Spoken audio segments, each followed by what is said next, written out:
सब प्रत्यक्ष और अप्रत्यक्ष लगभग इस व्यवसाय से, पटाखा व्यवसाय से 30 लाख लोग जुड़े हुए हैं। इसमें हमाली भी है, गाड़ी वाला है, ठेली वाला है, ऑटो रिक्शा वाला है, पटाखे बनाने वाले हैं, पटाखे बेचने वाले हैं, आगे रिटेल करने वाले हैं। इस प्रकार से एक बहुत लंबी चेन है जो लगभग 30 लाख लोग इससे जुड़े हुए हैं। इन 30 लाख लोगों को वापस रोज़गार मिला, उनके घरों के चूल्हे जले जो बुझ गए थे कोरोना काल के समय, क्योंकि और कोई काम भी उस समय नहीं था, और जो आतिशबाजी का काम, पटाखे बनाने का काम वो लोग करते थे वो भी बंद हो गया था। लेकिन अशोक गहलोत जी ने वापस इसको खोल करके उनको वापस रोज़गार दिया, उनके चूल्हे फिर से जलने लगे, उनके घरों में फिर से रोशनी हुई। पटाखा व्यवसाय को भूमि आवंटित होने पर इस क्षेत्र में देश बनेगा नंबर 1।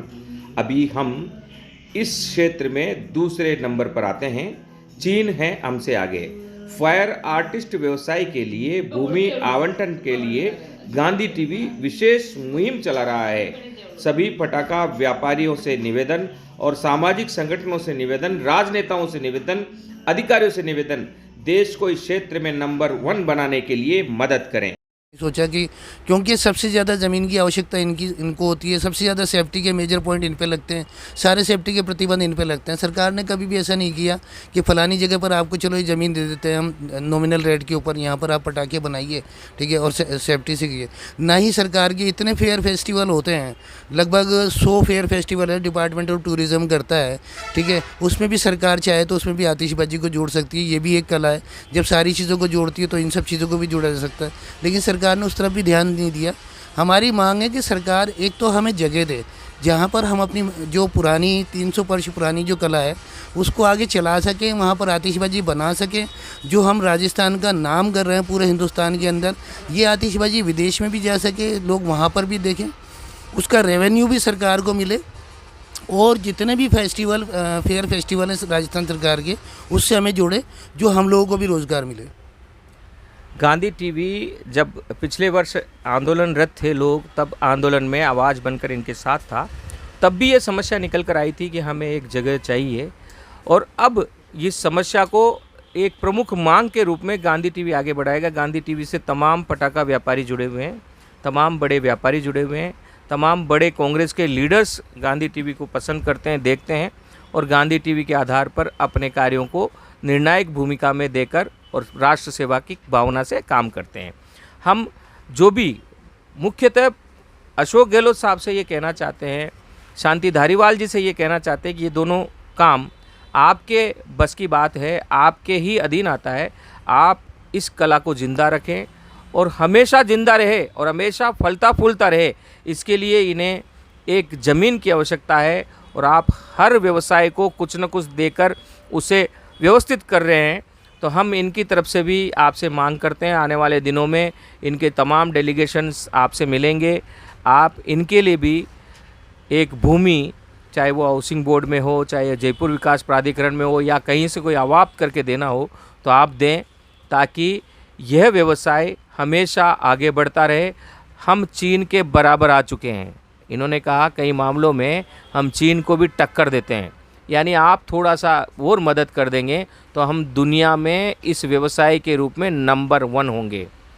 जहाँ तक पर्यावरण की बात आती है, तो पर्यावरण की रक्षा में भी हिंदुस्तान पूरे विश्व में सबसे अधिक वृक्ष उगाने वाला देश है। सबसे अधिक पैसा यहीं खर्च होता है, क्योंकि यहाँ लेबर कॉस्ट कम होती है। जापान जैसे देशों में जो कार्बन डाइऑक्साइड का उत्सर्जन होता है, उसको व्यवस्थित करने के लिए, उसको समानांतर पर्यावरण के लिए व्यवस्थित करने के लिए जो वृक्ष उगाने का काम है, वो हिंदुस्तान में सबसे अधिक हो रहा है।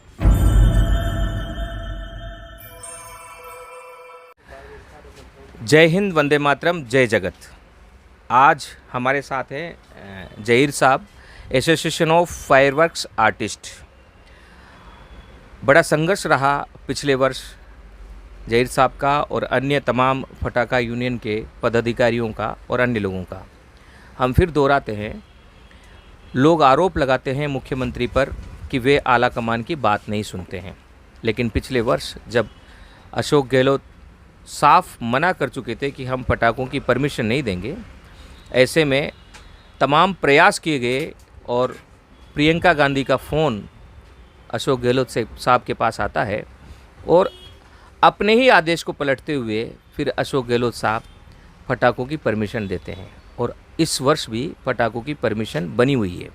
तमाम जो मीडिया इन दिनों में भ्रामक सूचनाएं चला रहा है उनको भी हम याद दिलाना चाहते हैं इस घटना का, और उनसे भी हम निवेदन करना चाहते हैं कि जो भ्रामकता है उसे न फैलाया जाए। अशोक गहलोत गांधी परिवार का हमेशा ऋणी रहा है और अशोक गहलोत ही नहीं, गांधी परिवार में जो कुर्बानियाँ दी है, उनके 2 सदस्यों ने इस देश के लिए अपनी जान दी है, उसे लेकर तमाम लोग गांधी परिवार का ऋणी है। और यही कारण है कि बिना किसी पद के, बिना किसी राजनीतिक पद के, बिना किसी अन्य सरकारी पद के राहुल गांधी जब पैदल चल रहे हैं तो लाखों लोग उनके साथ चल रहे हैं और करोड़ों लोग सोशल मीडिया में अन्य तमाम माध्यमों के जरिए इस यात्रा से जुड़े हुए हैं। जहीर साहब, हम आपके मुंह से सुनना चाहते हैं कि पिछले वर्ष आप लोगों ने जो संघर्ष किया, उस संघर्ष की जीत किस तरीके से हुई, और दूसरे प्रदेश के एक बड़े नेता ने भी अहम रोल निभाया, एक मुख्यमंत्री ने अहम रोल निभाया, उसके बारे में आप क्या कहना चाहते हैं? देखिए, जब दिल्ली से नेशनल ट्रिब्यूनल का फैसला आया कि कोरोना में पटाखों को प्रतिबंधित किया जाना चाहिए, तो सरकार ने उसकी पालना करते हुए सब पूरे राजस्थान में पटाखों पर प्रतिबंध लगा दिया।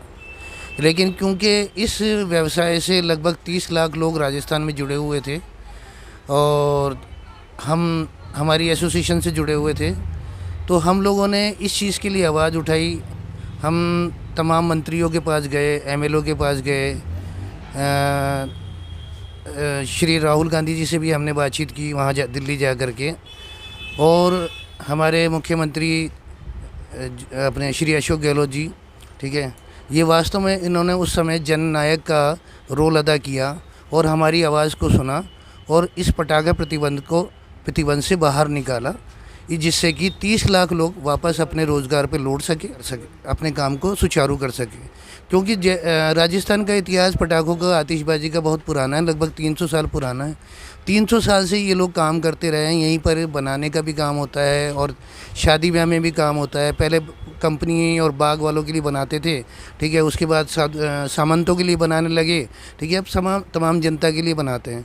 तो ये साल भर चलने वाला काम एकदम ख़त्म हो गया था, लेकिन जनप्रिय मुख्यमंत्री श्री अशोक गहलोत जी ने इसको वापस शुरू करके हम पर बड़ा उपकार किया है। पटाखों से प्रदूषण फैलता है, ये आरोप लगाया गया, लेकिन अब ग्रीन पटाखों का चलन है।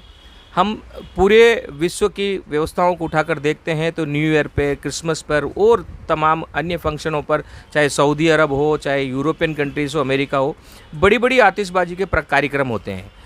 आतिशबाजी व्यवसाय को किस प्रकार से व्यवसाय किया जा सकता है और किस प्रकार से सरकार इस प्रकार की कोई ऐसी व्यवस्था करे कि हमारे यहाँ जो हिंदुस्तान में जो भी फंक्शन होते हैं, जो भी प्रोग्राम होते हैं, वहाँ पर प्रदूषण रहित पटाखों को लेकर बड़े कार्यक्रम आयोजित हों, ताकि ये जो बेरोजगारी की जो संख्या है इसको हम समाहित कर सकें और भी रोजगार सृजित हो सके। उस पर आपका क्या कहना है? देखिए, केंद्रीय सरकार ने इंदिरा गांधी के समय नेशनल ट्रिब्यूनल जो बनाया था, नीरी जिसे बनाया था, वो नीरी का काम ये है कि जितने भी पोल्यूशन वगैरह जो होते हैं, जो इंडस्ट्रियां होती हैं, उनको रोकना, उसके पोल्यूशन को कम करना। अभी केंद्रीय सरकार ने ये कर दिया है एक्सप्लोजिव के लिए कि जो भी पटाखे बनेंगे उसके लिए सबसे ज़रूरी ये है कि नीरी का सर्टिफिकेट लिया जाए, उसके पटाखों को सैंपल दिखा करके सर्टिफिकेट लिया जाए, वो पटाखे बनाए जाएँ जिससे कि पोल्यूशन कम हो। मैं आपको बता दूं, यहाँ पर कि पूरे विश्व के अंदर 2 जगह की आतिशबाजी बड़ी प्रसिद्ध है, एक तो भारत की और एक चाइना की। चाइना में भी जयपुर की आतिशबाजी बड़ी प्रसिद्ध है। ये हम लोग जिसे शोरगर कहा जाता है, ये परिवार हमारा लगभग 300 साल पुराना राजा मान सिंह के समय आया था, जो आमेर में ला करके इनको बसा दिया गया था। वहीं से धीरे धीरे करके सारे परिवार पूरे राजस्थान में फैले, जो अपना अपना काम कर रहे हैं, और आज हमारी अपनी आतिशबाजी का, राजस्थान का बड़ा नाम ऊंचा कर रहे हैं। यहाँ से पूरे हिंदुस्तान में आतिशबाजी जाती है, शादी ब्याह में जाती है, न्यू ईयर पर भी जाती है, जन्मदिवस पर जाती है, किसी की 50 वर्षीय सालाना होती है उसमें भी जाती है। इस तरीके से जगह जगह जाती है। यहाँ की आतिशबाजी बड़ी प्रसिद्ध है और बहुत सारे लोग इससे जुड़े हुए हैं। फायर आर्टिस्ट यानी जो शादी ब्याह में या और फंक्शनों में कलाकारी जो दिखाई जाती है, उस कला से जुड़े हुए हैं। और जैसा कि आपने अभी सुना, लगभग 300 वर्ष पहले से ये यहाँ जयपुर में काम कर रहे हैं। ऐसे में इस व्यवसाय को किस प्रकार सरकारी फंक्शनों के द्वारा आगे बढ़ाया जा सकता है, सरकार से आपको क्या सहूलियत चाहिए और क्या अड़चन है, उन पर हम आपसे जानकारी जानना चाहते हैं। देखिए, अगर सरकार चाहे तो हम लोगों को बहुत सारी चीज़ें दे सकती है। सरकार ने कभी भी सभी के लिए जो है कॉलोनियाँ बनाई, इंडस्ट्रियाँ बनाई, लेकिन सरकार ने कभी भी पटाखा व्यवसायियों के लिए जो बनाने वाले हैं उनके बारे में कभी भी ये नहीं सोचा कि, क्योंकि सबसे ज़्यादा ज़मीन की आवश्यकता इनको होती है, सबसे ज़्यादा सेफ्टी के मेजर पॉइंट इन पे लगते हैं, सारे सेफ्टी के प्रतिबंध इन पे लगते हैं। सरकार ने कभी भी ऐसा नहीं किया कि फ़लानी जगह पर आपको चलो ये ज़मीन दे देते हैं हम नॉमिनल रेट के ऊपर, यहाँ पर आप पटाखे बनाइए, ठीक है, और सेफ्टी से कीजिए। ना ही सरकार की इतने फेयर फेस्टिवल होते हैं, लगभग 100 फेयर फेस्टिवल है, डिपार्टमेंट ऑफ टूरिज़्म करता है, ठीक है। उसमें भी सरकार चाहे तो उसमें भी आतिशबाजी को जोड़ सकती है, ये भी एक कला है। जब सारी चीज़ों को जोड़ती है तो इन सब चीज़ों को भी जोड़ा जा सकता है, लेकिन सरकार ने उस तरफ भी ध्यान नहीं दिया। हमारी मांग है कि सरकार एक तो हमें जगह दे जहाँ पर हम अपनी जो पुरानी 300 वर्ष पुरानी जो कला है उसको आगे चला सकें, वहाँ पर आतिशबाजी बना सकें। जो हम राजस्थान का नाम कर रहे हैं पूरे हिंदुस्तान के अंदर, ये आतिशबाजी विदेश में भी जा सके, लोग वहाँ पर भी देखें, उसका रेवेन्यू भी सरकार को मिले, और जितने भी फेस्टिवल फेयर फेस्टिवल हैं राजस्थान सरकार के, उससे हमें जोड़े, जो हम लोगों को भी रोज़गार मिले। गांधी टीवी जब पिछले वर्ष आंदोलनरत थे लोग, तब आंदोलन में आवाज़ बनकर इनके साथ था। तब भी ये समस्या निकल कर आई थी कि हमें एक जगह चाहिए, और अब इस समस्या को एक प्रमुख मांग के रूप में गांधी टीवी आगे बढ़ाएगा। गांधी टीवी से तमाम पटाखा व्यापारी जुड़े हुए हैं, तमाम बड़े व्यापारी जुड़े हुए हैं, तमाम बड़े कांग्रेस के लीडर्स गांधी टीवी को पसंद करते हैं, देखते हैं, और गांधी टीवी के आधार पर अपने कार्यों को निर्णायक भूमिका में देकर और राष्ट्र सेवा की भावना से काम करते हैं। हम जो भी मुख्यतः अशोक गहलोत साहब से ये कहना चाहते हैं, शांति धारीवाल जी से ये कहना चाहते हैं कि ये दोनों काम आपके बस की बात है, आपके ही अधीन आता है। आप इस कला को ज़िंदा रखें और हमेशा ज़िंदा रहे और हमेशा फलता फूलता रहे, इसके लिए इन्हें एक ज़मीन की आवश्यकता है, और आप हर व्यवसाय को कुछ न कुछ देकर उसे व्यवस्थित कर रहे हैं। तो हम इनकी तरफ से भी आपसे मांग करते हैं, आने वाले दिनों में इनके तमाम डेलीगेशंस आपसे मिलेंगे। आप इनके लिए भी एक भूमि, चाहे वो हाउसिंग बोर्ड में हो, चाहे जयपुर विकास प्राधिकरण में हो, या कहीं से कोई अवाप्त करके देना हो, तो आप दें, ताकि यह व्यवसाय हमेशा आगे बढ़ता रहे। हम चीन के बराबर आ चुके हैं, इन्होंने कहा कई मामलों में हम चीन को भी टक्कर देते हैं, यानी आप थोड़ा सा और मदद कर देंगे तो हम दुनिया में इस व्यवसाय के रूप में नंबर 1 होंगे। जहाँ तक पर्यावरण की बात आती है, तो पर्यावरण की रक्षा में भी हिंदुस्तान पूरे विश्व में सबसे अधिक वृक्ष उगाने वाला देश है। सबसे अधिक पैसा यहीं खर्च होता है, क्योंकि यहाँ लेबर कॉस्ट कम होती है। जापान जैसे देशों में जो कार्बन डाइऑक्साइड का उत्सर्जन होता है, उसको व्यवस्थित करने के लिए, उसको समानांतर पर्यावरण के लिए व्यवस्थित करने के लिए जो वृक्ष उगाने का काम है, वो हिंदुस्तान में सबसे अधिक हो रहा है। तो जब हम पर्यावरण के लिए इतना चिंतित है, दूसरे देशों के प्रदूषण को हम खपा रहे हैं, उनको भी हम व्यवस्थित करके उसके बदले में ऑक्सीजन के उत्सर्जन के कार्य कर रहे हैं। तो ऐसे में इस व्यवसाय को मदद करने की जिम्मेदारी भी हमारी है। और जब ग्रीन ट्रिब्यूनल के नाम हिसाब से सारे पटाखे बनने लगे हैं, तो सरकार को चाहिए इस व्यवसाय को आगे बढ़ाए। और दिल्ली में जो पाबंदी लगी है, हम दिल्ली सरकार से भी बात करेंगे, केंद्र सरकार तक भी हम हमारी सूचनाओं को पहुंचाएंगे और जमकर लड़ेंगे। ये लड़ाई जयपुर में जहीर साहब के यहाँ से शुरू हो रही है। ये लड़ाई पूरे हिंदुस्तान के फायर मैन्युफैक्चरर्स को और फायर के जो काम करते हैं, पटाखों के जो काम करते हैं, उनको सबको एक मंच पर लाकर हम जमकर लड़ेंगे। हमें आशा है हम देश के प्रधानमंत्री को भी मना पाएंगे, क्योंकि रोजगार देना प्रमुख लक्ष्य है। इस कार्य को खुलने से केवल राजस्थान में 30 लाख लोग हैं, तो आप सोचिए कितने करोड़ लोग इस व्यवसाय से जुड़े हुए हैं, कितने करोड़ नौकरियों का हम और अधिक उत्सर्जन कर सकते हैं। और कुछ आप सरकार से कहना चाहेंगे, विशेष मोदी जी से और गहलोत साहब से अलग अलग क्या कहना चाहेंगे? देखिए, सेंट्रल गवर्नमेंट के बारे में तो सिर्फ इतना कहूँगा कि जो हमारा एक्सप्लोजिव एक्ट बना हुआ है उसमें बड़ी खामियां हैं।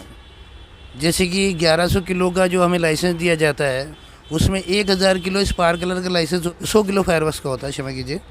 जबकि होता ये है कि फायरवर्क्स ज़्यादा होता है, स्पार्कलर कम होता है।